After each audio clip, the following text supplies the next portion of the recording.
And now we'd like to introduce Brother Jesse Phillips, Kip's nephew, who's going to offer a few words of comfort for us.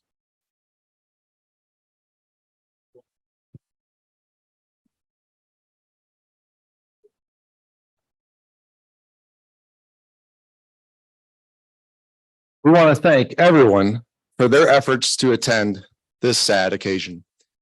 We have people here from New York, Ohio, Michigan, Wisconsin, South Carolina, Oregon, California, Mexico, Costa Rica, and I don't know if I'm missing other locations. And I know on Zoom, we have people with us from all over the world. We want to thank everyone for their support and their efforts to be here. However, it's not always easy attending events like this, is it?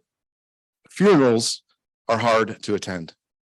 However, notice what one Bible writer says about events like this at Ecclesiastes chapter 7.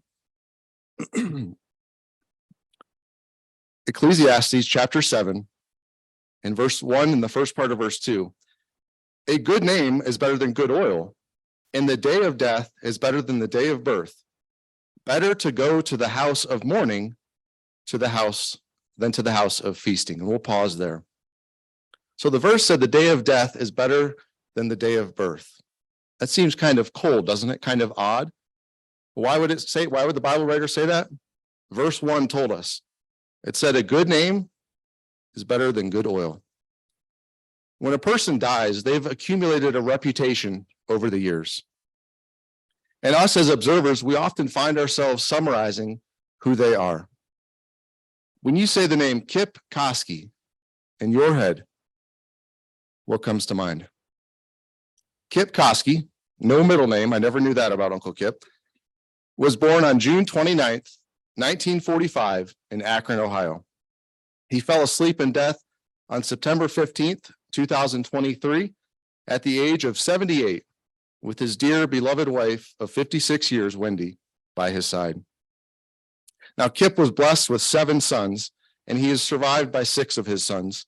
The first being Michael, married to Tammy, then Stephen, married to Stephanie, then David, married to Sandra.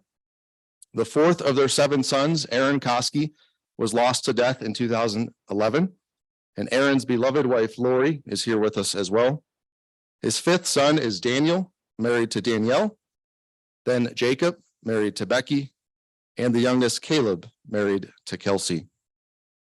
Now, along with Aaron, Kip was preceded in death by his father, Mertz Koski, and his mother, Violet Koski, whom he loved very much. And of course, we must mention his beloved mother-in-law, Mums.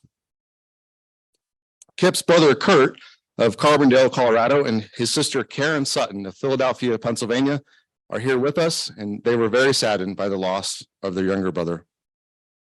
Kip was a beloved uncle, brother, brother-in-law, father-in-law, and friend to many, many people. I think above all, though, Kip was known as Papa. Kip was blessed with having 19 grandchildren, whom he loved deeply. He loved each and every one of his grandkids. He especially loved holding them as babies and then watching them grow up. In fact, while talking to his daughters-in-law that have children, they all expressed how much they loved him as a papa. And speaking of his daughters-in-law, we know just how much Kip loved them. So for the sake of our discussion today, we will refer to them as his daughters because we know he felt that way. His daughters loved how he treated and cherished his grandchildren. One of them said this: "He brought out so much laughter and smiles in each one of my children like nobody else. It all came so easy and natural for him. The Kip I will always remember was full of laughter and love for everybody. And the way he showed that love to our children in particular was beautiful." Another said, "Seeing his eyes light up when he was around kids was amazing. He seemed to be at such peace holding sleeping babies." He loved his grandchildren deeply. Long before Kip was a papa, though, he grew up in Stowe, Ohio. And as a teen, Kip was, for lack of a better term, a legend in Stowe, Ohio. Kip was a star football player. Before Kip's arrival on the team, Stowe football was nothing. They were not good. And they're still not that great today. However, Kip, along with a player by the name of Larry Zonka, turned little Stowe football into a powerhouse. Families in Northeast Ohio looked forward to Friday nights so they could go see Koski and Zonka light up the football field. Now, obviously, Kip loved football growing up, but Kip had another love. Kip's sister, Karen, related a great story when we talked earlier. She said her parents took her, Kurt, and Kip to Florida every year for a family vacation. They did this every year. It was the family tradition. Well, Karen said one year, Kip's desire to go to Florida was gone. Despite the many fun family vacations, he didn't want to go this year. Why not? Turned out Kip had a girl by the name of Wendy Phillips. Karen ended that story with this line, and I can't say it any better myself. It's always been Wendy. It's always been Wendy. Wendy said that her and Kip had been together since Kip was 16 years old. 14 years old, Wendy was 14. High school sweethearts, no doubt. She called him her protector. They got married on December 30th, 1966. And Wendy had some wonderful things and expressions to relate about their relationship.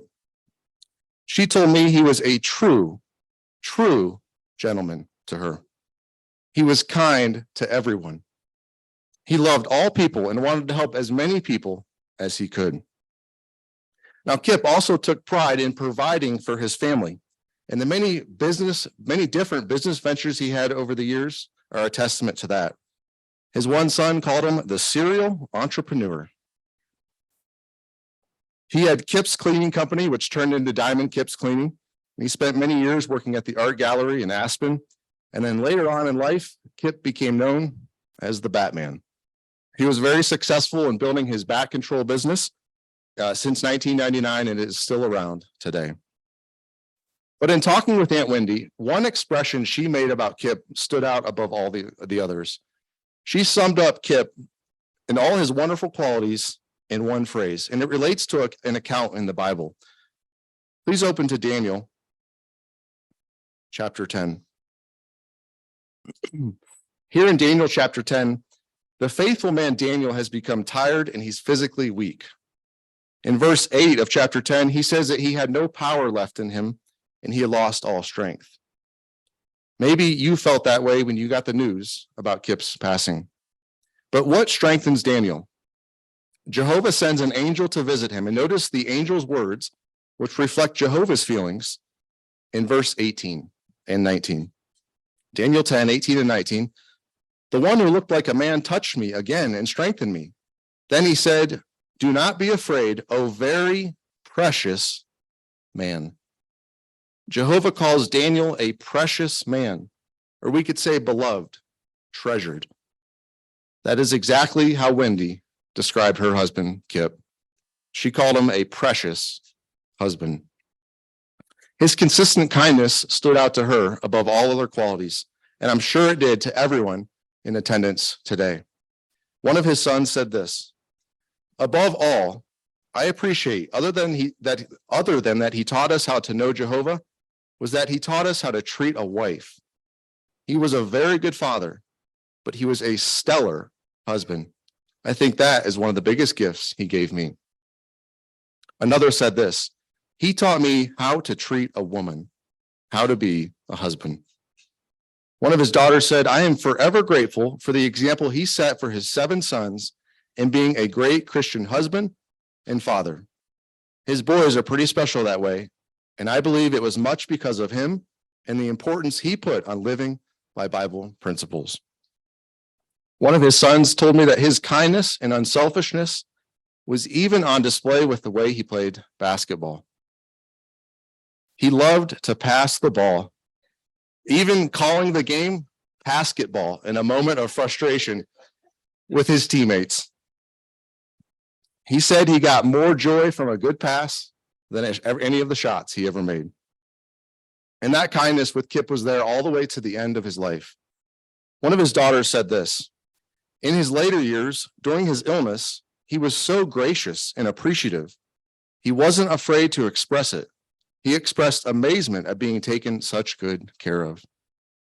Another daughter had this to say: he didn't let his circumstances make him bitter and unhappy. It was really endearing to see that. Now, it's interesting, the form of dementia Kip had often brings along with it feelings of anger, and in some cases, it could even be violence or aggressiveness. That never happened with Uncle Kip. His kindness and mildness was there all the way to the end of his life. Truly, this was a precious man. Now, we talked about Kip's football skills a little bit ago. They led him to getting a scholarship to play football at Iowa State. Well, Kip ended up leaving Iowa in 1972, and he moved his family here to the Roaring Fork Valley. Kip was contacted by Jehovah's Witnesses after he moved here to the valley. The Bible truths he learned touched him deeply. What the Bible says about the conditions of the dead, that touched him deeply. He cherished the things he learned about Jehovah God and the way to live his life by Bible principles. Once he started to learn these Bible truths, he progressed rapidly. Kip was baptized as one of Jehovah's Witnesses on the same date he was born, June 29th, 1973, in Los Angeles at Dodger Stadium. Now, after his baptism, Kip wanted to tell all his friends and family about his newfound faith. Kurt had a special experience with his younger brother, and we're going to invite Kurt up to tell this story and how it impacted him.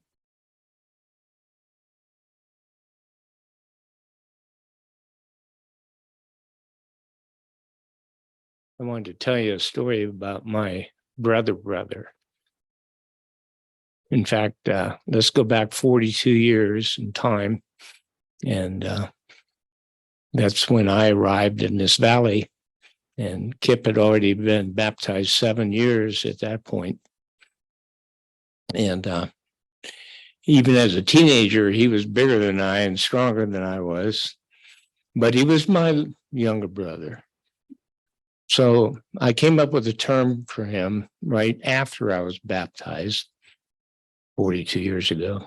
And my term was, and it was very endearing, and he always laughed whenever I said it.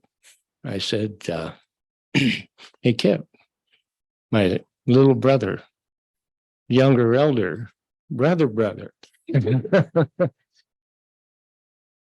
Anyways, the story I really wanted to relate was a really endearing story that really touched my heart, and it showed me the kind of faith and the relationship my brother had with Jehovah God. So I'll relate that to you. We actually have to go back a year prior to that, me getting baptized. It was in 43 years ago. And then I was with him. I had the privilege of going with my brother Kip on a trip. And I know all the sons got to go on these kind of trips as well. Kip had a company called Kip's Cleaning Company, and he made a round trip throughout the state of Colorado, 6 times a year maybe. And he always invited one of us with him. And what he did was he cleaned these Ma Bell switching offices. And I don't know if Ma Bell even exists anymore, but I know the switching companies they're not here. We got towers instead, right? So anyways, we had his old van, and Kip and I were on a 3-day trip. It was more of a road trip than a work trip, because we got to go to hotels and eat in nice restaurants, and we'd stop every once in a while, do a little cleaning. So we're this one time we're driving along, and Kip's driving, I'm riding shotgun, and Kip says, or I said to Kip, and I thought I came up with the perfect question, because I was studying. I wasn't a witness yet. I'm studying, and I said, Kip, I got a question for you. Are you one of Jehovah's Witnesses because your life is a lot happier? You have all these good friends, You are more humble. You're just much happier. And I've never seen you this happy because you live in what you call a spiritual paradise, he told me. I says, is that why you're a Jehovah's Witness? Or is it because of the hope that you've learned and taught and that are teaching me in the Bible about the future? The future where there's going to be a paradise on earth, all the bad guys will be gone, and we're going to have to get to live forever on a paradise earth. No more sickness, no more health, and wonderful promise. I said, so which is it more important to you, the now or the future? And he says, without much hesitation, he says, both of those are wonderful, and I appreciate it today, and I look forward to the future. But the reason I'm a Jehovah's Witness, and the reason I'll always be a Jehovah's Witness is because I don't want Satan to win another one. So I said, well, what do you mean by that? So he quoted Proverbs 27:11. And many of you know that scripture. It quotes, be wise. This is Jehovah speaking to all of mankind. Be wise, my son. And that goes for daughters too. Be wise, my son. Make my heart rejoice. He says, so I have a privilege of making God happy and rejoice. How so? By giving him an answer to the one that's taunting him. So the one that's taunting him is obviously Satan, the devil, but how is he taunting him? Well, Satan makes the claim, and this is Bible-based, he explained to me, that he can take anybody, whether they're aware of it or not, and have them serve Satan, the devil, instead of the way Jehovah wants us to serve him in a righteous way. So Kip says, I just don't want to be going back to where I was before. I want to serve Jehovah forever and make him happy, give him and rejoice his heart. And he did that for the past 7 years because he was already baptized 7 years. And then he did it for 43 more. So I learned a lot there, what real faith and real integrity my brother had. And I also learned what a real close relationship with Jehovah really means. And I've tried to emulate that in my life. So I share that with you from my brother.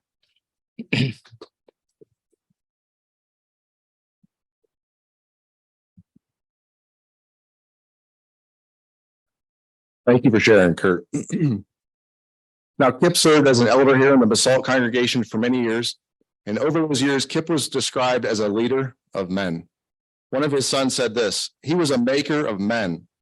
He knew exactly how to mold, guide, and direct young adult males, how to grow up to be spiritual men in the congregation. I know many of those brothers he impacted are here with us today. In addition, Kip took the lead for his family spiritually. Every morning, every single morning they were together. Uncle Kip and Aunt Wendy prayed together and took time to worship Jehovah together. Even up until the end of his life, they made that effort together. I know personally, I can remember coming down the stairs from Jacob and Caleb's old room on Fender Lane in the mornings. And where was Uncle Kip? He was in the corner, in that chair, reading his Bible or studying his watchtower every morning. I remember that vividly. One of his sons said this, Dad led by example how to serve God. If Jehovah said to do something, that's it. His integrity was what stood out to me. Another one of the boys said, Dad's consistency is what I will always remember and treasure. Another one of the boys said this, my dad was a man of pure heart. He wasn't just in the truth, but he really lived it. I saw him many times when I was young do things Jehovah's way, even in small areas or unnoticeable areas. He tried to protect his boys from everything, even sometimes protecting us from ourselves. And one of his daughters said this about Kip, and his attitude stood out to me. I love how he always thanked Jehovah repeatedly. I remember him saying, if it's something good, positive, or an accomplishment, I give credit to Jehovah. If it's not, I don't blame him. If it turns out bad, it may be Satan or it may not be, but Jehovah is still good. What a great attitude to have. His ability to remain calm during many stressful and difficult circumstances throughout his life is what stood out to another one of his daughters. One of his sons said Kip had a favorite saying, finish what you started. Whether it was a project around the house or a mess the boys made, he said, finish what you started. Well, as a God-fearing man, and as a man who loved the Bible, we can say Kip Koski finished what he started as a father, as a husband, as a friend, and especially as a servant of Jehovah in this system of things. Most of you are here today because you knew and loved Kip dearly. So there's no question in your mind what Kip would want us to discuss, and it would not be him. No, he would want us to discuss the Bible truths he loved, the Bible truths that made him change his life for the better. He would want us to share his beliefs about the condition of the dead, what his hope was for those he had lost to death over the years. Because of Kip's study and appreciation of the Bible, he drew these conclusions. Kip was confident we are living right now in the time period in which the Bible calls the last days. The last days before Jehovah and his son, Jesus Christ, will take dramatic action in behalf of mankind. Kip knew that soon they will take action to eliminate this current system of things we live in, where we're surrounded by terror, sadness, sickness, and of course, we see here today, death. After that happens, though, Kip was confident that the earth would gradually be restored to its original purpose. Jehovah's original purpose was a beautiful paradise earth, free from these things we see on the earth today. In addition, Kip fully believed in the words of Acts 24:15. That verse says there is going to be a resurrection. Kip believed that.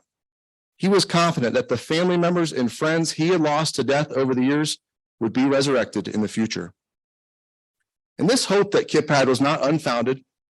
It was not frivolous. It was based on a determined study of the Bible. So let's look to the Bible, the book that Kip cherished, the book he read every day, the book that made him change his life. Let's look through the Bible to see what the condition of the dead is and why Kip was confident Acts 24:15 would come true. And we're going to read 4 scriptures. And as we read these scriptures, notice the constant language, the harmony in the Bible. We'll read from the book of Job. Job was called a blameless man. Jehovah loved Job. Then we'll go to the book of Daniel, the precious man we just read about. And then we'll read words from Jehovah's own son, Jesus, whom Jehovah loves deeply. Do you think that God would make sure these men that he loved and cherished would know the truth about death and in future life prospects? Of course, he would tell men he loved the truth about death. So let's get some comfort from the scriptures in Job chapter 3.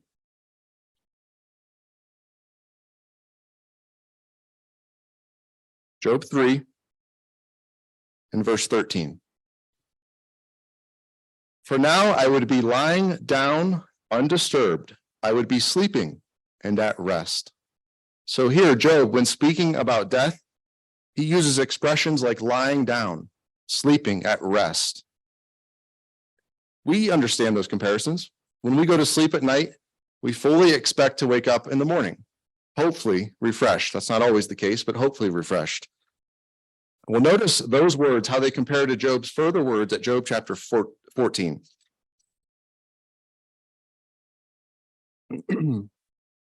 Again, we'll see the consistent harmony in the scriptures. Job 14, we'll read verses 12 through 15. Man also lies down and does not get up. Until heaven is no more, they will not wake up, nor will they be aroused from their sleep.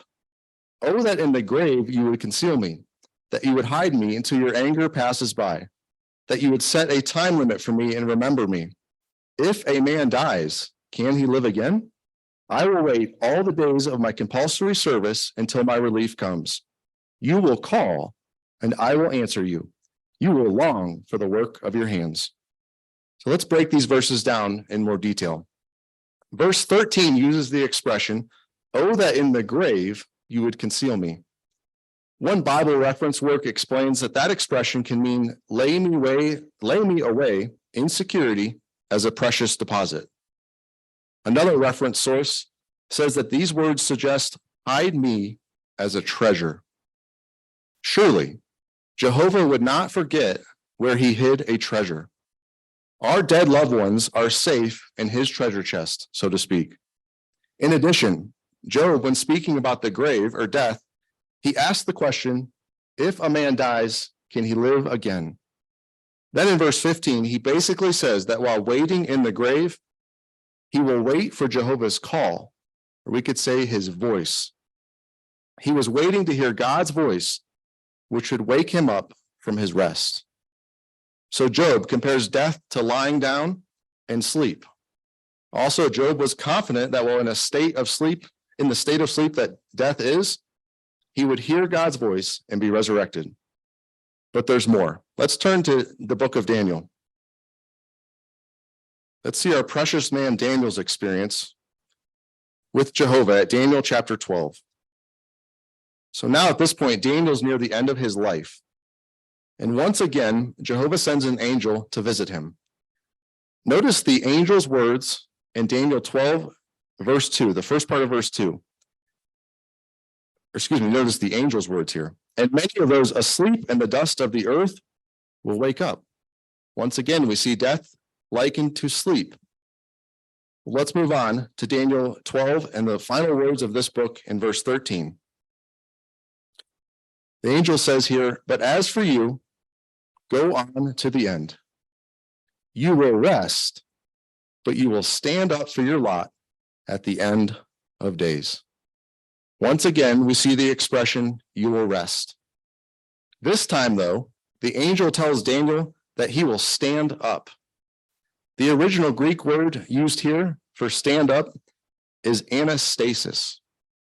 Anastasis can literally mean raising up or standing up. Simple, uncomplicated language in the Bible. But there's more. Let's look to Jehovah's own son, Jesus, and what happens when one of his close friends dies in John chapter 11. Here in John chapter 11, his close friend Lazarus has become sick. Notice Jesus' words first in John 11, verse 11. After he said these things, he added, Lazarus, our friend, has fallen asleep, but I am traveling there to awaken him. So once again, we see death likened to sleep. Jesus says that Lazarus is asleep in death. Well, Jesus visits the grave, and let's notice his words and then his actions. First, in verse 25. Jesus said to her, I am the resurrection and the life. The one who exercises faith in me, even though he dies, will come to life. Now let's read verses 39 and 40. Jesus said, take the stone away. Martha, the sister of the deceased, said to him, Lord, by now he must smell, for it has been 4 days. Jesus said to her, did I not tell you that if you would believe, you would see the glory of God? Now let's see what Jesus does in verses 43 and 44. When he had said these things, he cried out with a loud voice, Lazarus, come out. The man who had been dead came out with his feet and hands bound with wrappings, and his face was wrapped with a cloth. Jesus said to them, free him and let him go. Remember, in Job, we read, he will call and I will answer. Here we see Jesus calls out with a loud voice to wake up his friend who was sleeping in death. And one thing I personally love about that account is that Lazarus just simply resumed life. He did not have to learn how to talk or walk again, be reintroduced to his sisters. In addition, in the account, the sun did not darken, the earth did not shake. Jesus wasn't tired or needed to rest after doing that. It was easy to him. He simply called out, and Lazarus resumed life again. So let's summarize the verses we just read. First, death is likened to sleep and rest in the Bible. We saw the expressions awakened and raising up. The resurrection literally means to stand up again. And we can understand those comparisons, can't we? When we go to sleep, we fully expect to wake up in the morning. In addition, when we are asleep, truly a good night's rest, we're not conscious of anything. We're not worrying about anything. We're just resting. We're not suffering. And we can understand the comparison of being awakened. This morning, we were awakened by an alarm, or maybe your children's voices woke you up. However, when this resurrection happens, something much more powerful than your alarm on your phone or your child's voice is needed. The Bible says that these ones who have died are powerless in death. They need something powerful to wake them up. Remember, Jesus called out with a loud voice to Lazarus. Notice John 5:28 and the first part of 29, how it compares. John chapter 5:28 and the first part of 29. Do not be amazed at this, for the hour is coming in which all those in the memorial tombs will hear his voice and come out, those who did good things to a resurrection of life. Yes, the loved ones we have lost in death, they need the voice of the Son of God to awaken from their rest in the grave. Kip Koski, wake up. Your family is waiting for you. Wendy is waiting for you. And he will come out. He will simply resume life. Life in a peaceful new world with a perfectly healthy body, no more dementia. He will have the prospect of everlasting life on a beautiful paradise earth, playing with his grandchildren again, playing basketball with his friends and family. No doubt beating his sons and myself on the basketball court or the racquetball court, enjoying a good coffee or a good meal with his daughters. It reminds us of the beautiful words at Isaiah 26. Isaiah chapter 26. I can't put it any better than this verse here. Isaiah 26:19. Your dead will live. My corpses will rise up. Awake and shout joyfully, you residents in the dust. For your dew is as the dew of the morning, and the earth will let those powerless in death come to life. Your dead will live. Your friend, Jehovah's friend, Kip Koski, will live. He will be awakened. What a time that will be for all that knew and loved Kip. Once that happens, Kip will truly finish what he started as a servant of Jehovah. Don't we appreciate the harmony found in the scriptures? The simple, uncomplicated truth about death and the resurrection is refreshing. Our dead loved ones are safe in Jehovah's memory. He's placed them in his treasure chest. When we take time to contemplate the thoughts of Jehovah found in the Bible, we are given comfort, and of course, we're filled with hope. After considering the life Kip Koski lived, and his firm beliefs, what should we be motivated to do? Well, let's turn back to Ecclesiastes. Let's go back to our opening verse. Let's read those two verses again to see what the impact can and should be from attending an event like this. Ecclesiastes 7:1 and 2.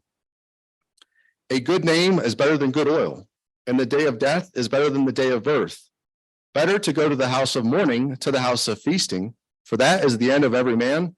And notice, and the living should take it to heart. The living should take it to heart. After considering the life Kip lived and the wonderful expressions we heard from his kids and Wendy, why don't we do the same after this event? Let's all think about the kind of name we have built up with God and how we are living our lives. This thinking and self-reflection should provide us with the incentive to put our lives in harmony with Jehovah's will and purpose. That is exactly what Kip would want. He would want you to deeply consider your relationship with the Creator. He would want you to open your Bible and read the book that he loved deeply. He would no doubt want you to attend the meetings held here at the Kingdom Hall. He cherished the joy and encouragement he found here at the Kingdom Hall. And we can say for a fact that Kip would want us all here to experience the words found at Jeremiah chapter 29. Our final verse, notice Jehovah's feelings here towards everyone in attendance today, regardless of your circumstances, his feelings about you personally. Jeremiah 29, verses 11 through 14. For I well know the thoughts that I am thinking towards you, declares Jehovah, thoughts of peace and not of calamity, to give you a future and a hope. And you will call me and come and pray to me, and I will listen to you. You will seek me and find me, for you will search for me with all your heart, and I will let you find me, declares Jehovah. Jehovah is pleading with you personally to search for him and draw close to him. He wants all here to feel his peace and his love. He is thinking thoughts of peace about you. And clearly we can see by the words of the Bible we read today, he has provided us a wonderful future and a hope.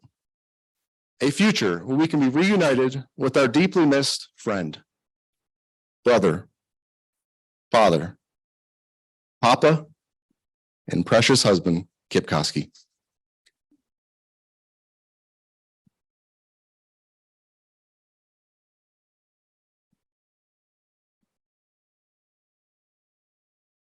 Thank you, Jesse. That was beautiful.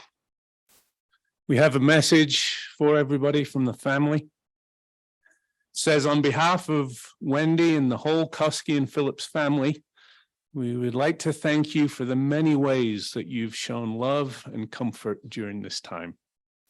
Thank you for the cards, the messages, the calls, the flowers, and the hugs. We love you all very much. Thank you. As you may be aware, there is a reception at the 3rd Street Center in Carbondale. That will be between 5:30 and 7:30.